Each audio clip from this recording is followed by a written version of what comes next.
Well, good evening. I'm Rick Dancer, and welcome to Get Real with Rick Dancer, coming to you live from Nye Beach, in on the Oregon coast.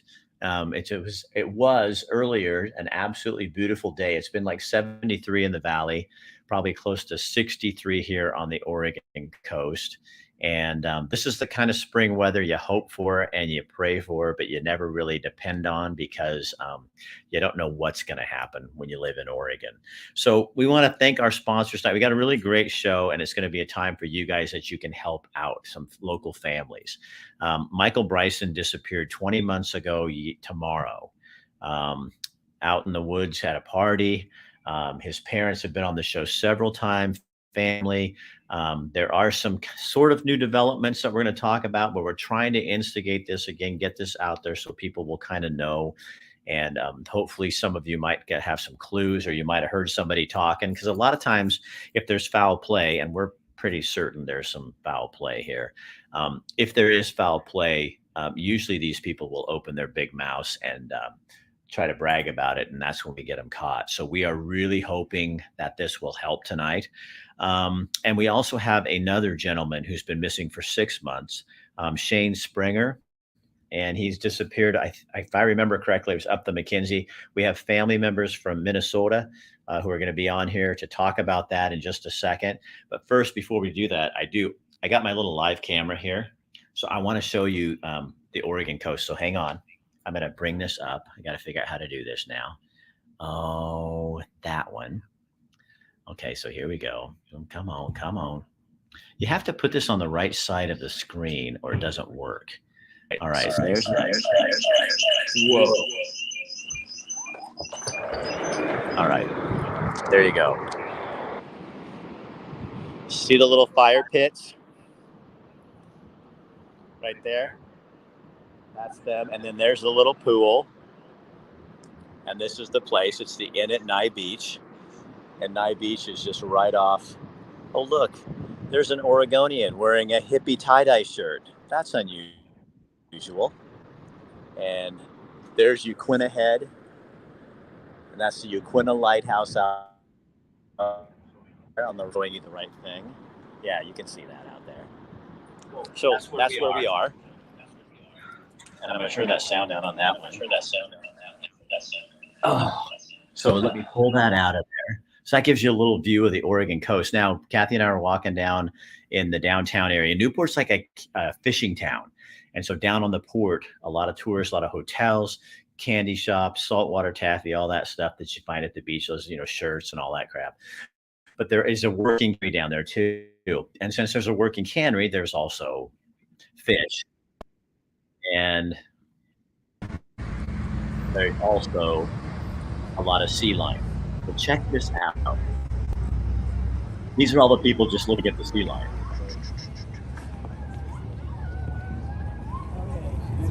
That's the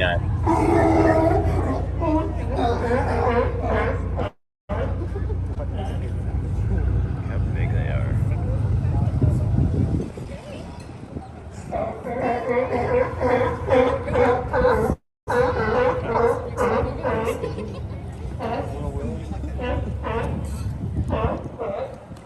Those are cute.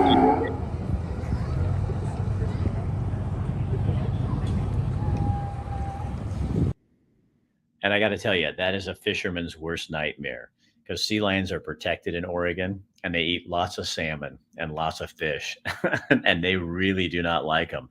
Okay, let's get on here. Gloria loves Nye Beach. Excuse you. Laura, that wasn't me. That was a sea lion. The Inn at Nye Beach is an excellent place to stay. I can smell this video. Looks like the White House. Oh, here we go. Who else? What are you doing at the coast? What I'm doing at the coast is I'm working on a video for Ross Murray, who passed away about a year ago. And part of his business was down here on the coast. So tomorrow I'm going to go out with one of his friends and shoot some video of some of the things he owned for that video. So that's what we're doing out here tonight. Bill Lundun's going to be up in a little bit with the news of the day in Oregon, but I want to start our show with, we're going to talk about some folks who've been missing in our area for a long time. This is Cherish Bryson. Michael Bryson's father, and Michael disappeared 20 months ago, right? 21. I've been corrected. Well, geez, I thought you were accurate. Yeah, 21 months tomorrow. So give me a Reader's Digest. He was at a party. Give people to kind of catch them up on that, and then let's talk about what's new. Sure. Michael went to a rave / renegade out in the woods. He was invited to go out and DJ for a birthday party. Prior to going, one thing that we found out was he was kind of uneasy about going. He thought he might run into somebody that he wasn't, quote unquote, vibing with, but he knew that he'd be surrounded by at least. Yeah, that's kind of new to me. I'd never heard that. Yeah. He had texted his girlfriend and said that he was a little apprehensive about going, but he felt like he'd be safe because there was like 40 to 50 people that were going to be there. So wow. He went to this party and he left Monday evening around 6, got up there around 9 because they got lost, and then was supposed to come home Tuesday morning-ish and decided to stay one more day, and supposedly walked out of camp Wednesday morning at 4 a.m. by himself, never to be seen again. But there's a lot of stuff about this that just doesn't add up. And it's been really hard to get a lot of interest, not from the public, but just law enforcement kind of moving in. They've done, they've been helpful, but it at some point, because you find this with Shane's case too, we're going to talk about, is they just, they kind of, it dries up. It's old news. They can't find them. And a lot of times when it has to do with a party or somebody who may have some mental difficulties and some stuff like that, it seems like it kind of just gets pushed aside. Yeah. If you take mental illness and or drugs or party, anything like that, it does kind of get pushed to the side some. What's frustrating with our case with Michael is we know that Michael did not walk off that mountain. We have found items to suggest that there was definitely foul play. And that's what's frustrating for us as a family, is how do we go from a missing person case to foul play? What do we need to present to law enforcement or to the DA to motivate them to move it to this, so it gets more attention? Because right now it's just established as a missing person case. And when you look at the ladder of importance with law enforcement, missing people are like the bottom rung. And so you do have some good news. You have a new detective working on the case. So a fresh pair of eyes with a senior. Correct. Actually, yeah, we actually have 2 fresh pairs of eyes. The detective has a mentor, a veteran mentor, basically, that's helping him out. So we have 2 sets of eyes that are going through the notebooks. One thing that I've learned is in the last 20 to 21 months is Michael's case is probably one of the largest, as far as man hours are concerned, cases in Lane County. And there's a lot of tips and paperwork for this detective to go through. So getting him up to speed has been kind of rough as well. He's diving in and trying to follow new tips while he's still trying to learn the case, basically. Now, Mason Drew's on here. He says it seems really tough crime scene to investigate as the elements run their course, but he was frustrated that there was a lack of urgency early on because of that. That's how he felt about when watching this. Yeah.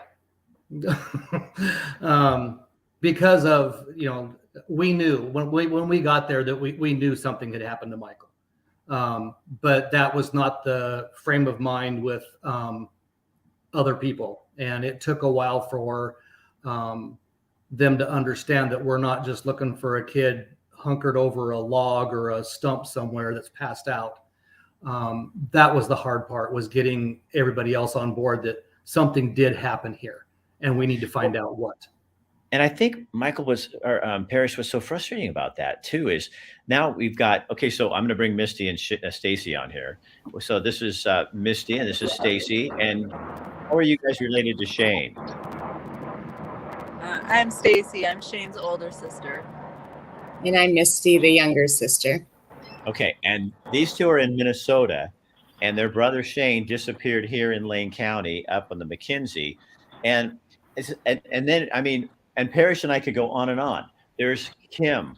There's all kinds of people that have family members that are disappeared here, and just in our area, and it was there for a while. It was seeming like this was like an epidemic, you know, and it seemed kind of funky, and it seems like we need to take a different, maybe.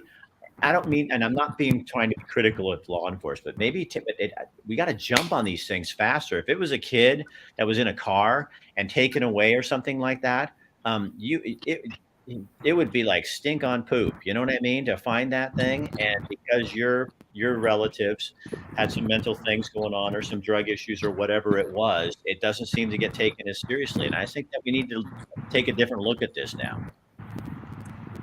Agree. Absolutely. So Misty, Absolutely. tell me what happened with your brother that you know.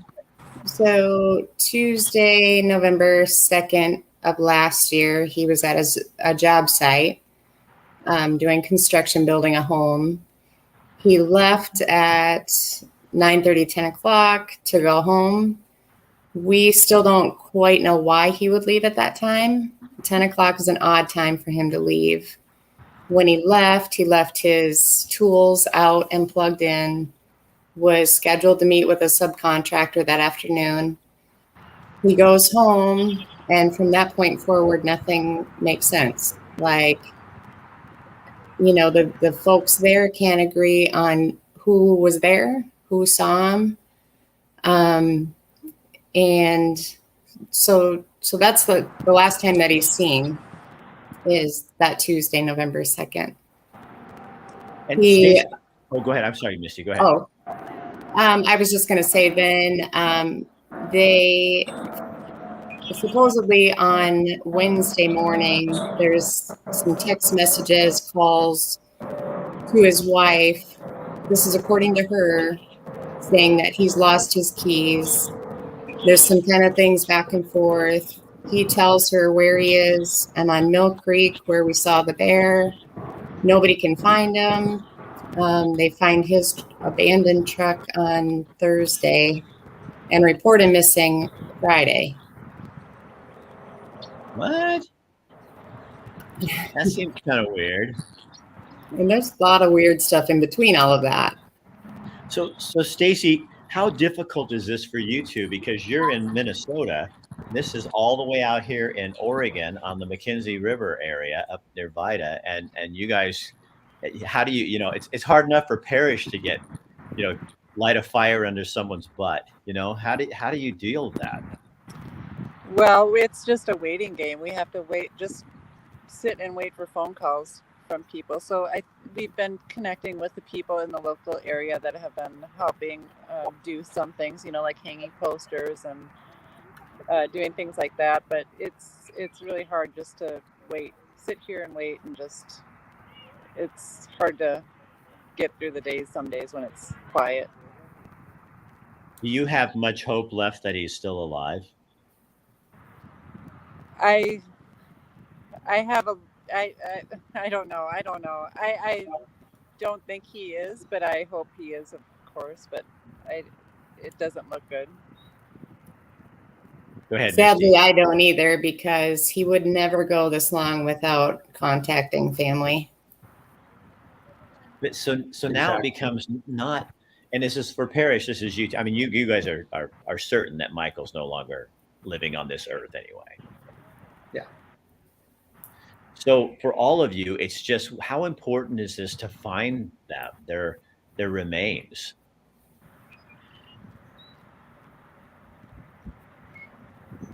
it's really important for us. I mean, we want to bring him home and celebrate his life, and in the end, really know more about what really did happen to him. So that's our main thing. And how important is it to find whoever did this and get them prosecuted for you, Parrish, on your end? And then I'll. Yeah, Right there. that you don't Justice even have for to say Michael. Justice for Michael. So if somebody, let me put a picture up real quick too of Michael, because I didn't get that up when you were talking. This is Michael, you guys. And, you know, if anybody knows anything about this, how should people get a hold of you? Is it the sheriff's department that they need to call? Yeah, we've blanketed Lane County with all kinds of missing posters. Everything has Lane County's phone number on it, as well as our phone numbers on it. There's an anonymous tip line, and that goes for, you know, both cases, you know, and the hard part, like for Shane's family being out of state, and one reason that we have started the Michael Bryson Foundation is we want to be able to help families get the word out right away, figure out what they need to do to get to the bottom of this, so it can go from a missing person to whatever it is, getting them found or moving them up the ladder to foul play. We want to give people the tools to make that happen. And like right now, you were talking about weather a little bit, you know, prior to starting this, and now that the weather is starting to break, we're going to have more searches, not just for Michael, but we've been trying to coordinate with our drone people and the dogs to go up to the Blue River also and share with some of the searching with for Shane. Somebody put on here, Cherish put on here, Chase Robinson, Michael Bryson, Shane Springer, Eric wrote, 4 men from the same area in less than 2 years and no answers. All men with families who love them makes absolutely no sense. Those are some of the other names of people that are from this area in the same general vicinity that also disappeared. And there's a young man with the last name of Chapel that disappeared out of Lorain also in the time frame of the last 20 months. Parrish, who's the woman? Can you because you're more in connection with, who's the woman that we did the show with that's also missing? Fauna Fry. Yeah. And she disappeared down by Grants Pass and Medford area, kind of up in the woods there. But it does make you kind of think, gosh, what in the heck is going on here?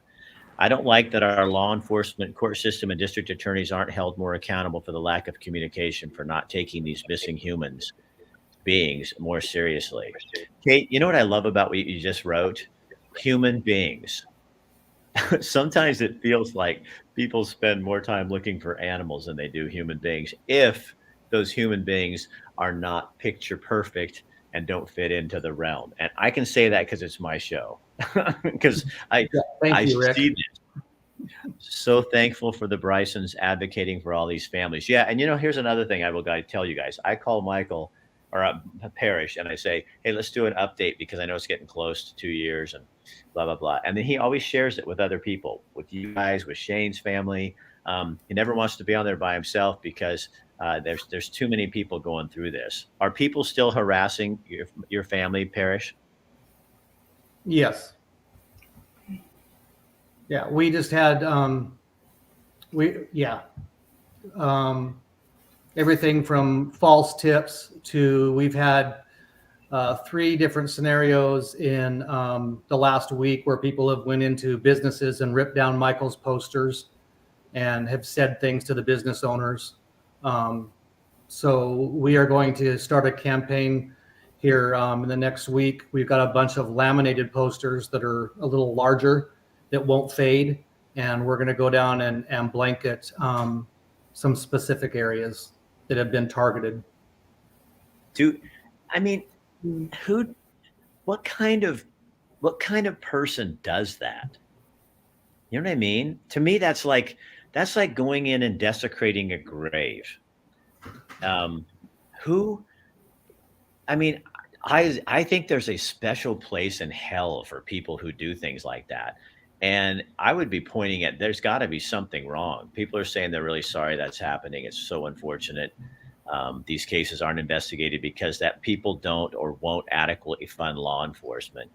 Yeah, and they're shorthanded and they don't have it. And then I think just because they're shorthanded, then they get to a point where they go, well, you can only do so much, and then you almost we've got our law enforcement almost to a point where they have to where they are going, okay, drug person that moves over here, person with mental illness, they move over here. And I don't think that's an excuse either. I think it's like you take them a case at a time and you move on from there.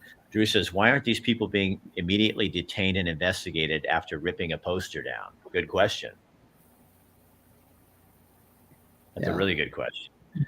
We should be talking about all the homeless who are dying as well. They may not have families that are speaking out, but they are human beings as well. And Edward, I agree that, but these are two different things. These people disappeared under sketchy terms, like something happened to somebody, did something to them. This isn't someone who's homeless that is dying in the streets, and that's another whole unfortunate thing. This is a crime, and maybe it's not officially a crime yet, but everybody involved knows that this is a crime. So this is different than that. And I'm not discounting what you're talking about in terms of homeless people dying, but you also should not put that category of person and case, let's just say a case, into something that's a criminal investigation. I always want to clear that up because we shouldn't be doing that. This is why I don't mind my own business sometimes. When I see something sketchy or strange, I pay attention. I have a dear friend named Bev Collins. She used to be a police officer with Eugene Police Department, and recently she passed away. She used to do the coolest program in schools where she would go in and teach kids. If somebody comes up, she'd go in the classroom. If somebody comes up behind you or comes up to scare you, she would teach them to scream like bloody murder so that everybody knew, because we're taught as children, be good, don't make a scene, don't make a scene. But if somebody would have seen what happened to Michael and maybe Shane's might be a different case, but if somebody had seen something and just got involved or screamed or yelled or said, hey, what's going on here?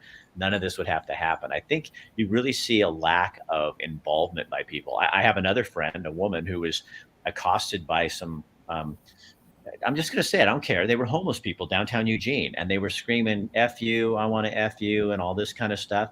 And there was all these people walking downtown Eugene, and not one person said a word. They just walked by. And she said, if I was in New Jersey, in my home state, there would have been men up there going, what the fuck you doing, man? You don't be picking on a woman like that. And they would have been in their face. But we have trained people in our state to just, let things go. Don't get involved. And this is what you guys need, is somebody to get involved, somebody to open their mouth, somebody to say, I saw something and I know something, that it eats away at them for so long. There's more comments on here. Makes one think of Daniel Oberg and Adam Johns. Didn't Michael get to birthday party that's not sketchy? Get to a birthday party that's not sketchy? I don't know what that means. Do you, Parrish? No.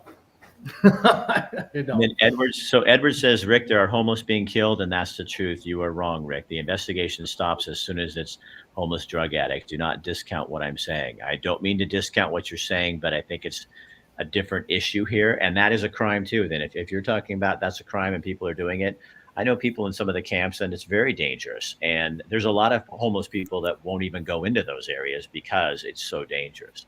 But I still, Edward, we're just going to disagree on this one. I think they're two different kind of issues, and I understand that could be a whole different show, and I'd be more than willing to do that if you can find people to talk about it. You guys, I really appreciate you coming on here and doing this again. And hopefully someone will see something or remember something and get in touch with you guys. Okay. All right. Thank you. Absolutely. Yeah. You're welcome. So that's, I'm going to pull you guys out of here because I want to see your, so Stacy, Misty, Parrish, again, thank you very much. And our prayers and thoughts are with you, and keep pushing. And if you ever need something, call me. You find something and you want to irritate them, let me know. Yeah, we're not going away. We are here. We're going to be here until every missing person has a voice. You be a Absolutely. booger on a finger. They can shake you and shake you, but you're not going well. All right. See you later, Misty. All right. See you, Parrish. So again, if there's anything you guys can do to help with comments or anything like that, please let them know. They are really desperately looking for answers to that. And if you would share this on your page too, that way people will see it. Maybe someone that's out there that hasn't heard about this will know something, or heard something at a bar or somebody talking. The more you share this and push it out there, the better it's going to be for the families, and you can be part of that whole solution. So there's a bunch of stuff going on in Oregon in the news, and Bill Lundun joins us now to tell us some things that are probably going to irritate you. Good evening from the News Radio, 1120 a.m. and 93.7 FM KPNW studios. I'm Bill Lundun, host of the Wake Up Call, 6 a.m. to 9 Monday through Friday mornings, streaming at kpnw.com, and now with new, improved, and extra nougat. All right, here's a look at the stories we're following. So, what's the mood of voters going into this primary election? I think I can sum it up in one word: pissed. So, DHM Research, in connection with Oregon Public Broadcasting, just released a new survey, and they tracked 600 potential and likely Oregon voters, and they asked them a couple of interesting questions. The first one was, all things considered, do you think that things in Oregon are headed in the right direction, or do you feel that they are off on the wrong track? 73% said off on the wrong track. That's up from over 30% 4 years ago. Then they asked, what do you think is the most important problem facing Oregon today? And respondents could only give one answer. Well, the number one problem they think is facing Oregon, homelessness, followed by government leadership, followed by public safety, crime, and the lack of law enforcement, then politics and partisanship, jobs and the economy, then affordable housing, rent, and rent costs. And from there, it just went down to 2 or 3% of respondents. But those were the big responses.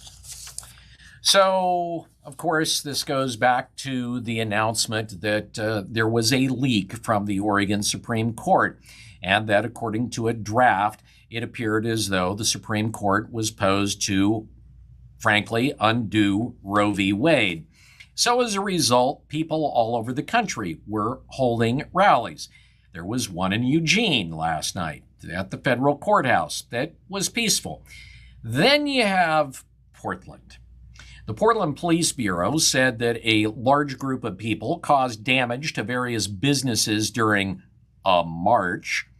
Why don't they call them march riots or riot marches? They just call them marches. The group gathered in the downtown area, marching, according to police, with participants committing acts of vandalism, including graffiti and breaking windows. Government buildings, coffee shops, and other small businesses received damage. And then, of course, burning material and incendiary devices were launched at the U.S. courthouse. But it's not known how much damage at this point was actually caused. Officers only made one arrest, a 31-year-old Luke Anderson. He was charged with reckless burning and disorderly conduct. Police say they're still assessing the extent of the damage and investigating the crimes that were committed. Well, one rich liberal Portland donor is trying to unseat 2 law and order district attorneys in Oregon, hoping to replace them with liberal DAs in the mold of Multnomah County's Get Soft on Crime DA Mike Schmidt. That donor is Aaron Boonshoft, and he donated $275,000 in April to unseat the district attorneys in Washington and Marion counties. Now, if the name Aaron Boonshoft sounds familiar, well, it's because he was also the chief petitioner of a ballot measure that would decriminalize prostitution in Oregon. In that role, he described himself as, and this is a direct quote, an Oregon philanthropist, an advocate of human rights, and a client of legal consensual sex work. In other words, he likes them hookers. Boonshoft, who is the son of a wealthy Ohio commodities trader, was also behind last year's failed attempt to decriminalize sex work via House Bill 30 $1,288.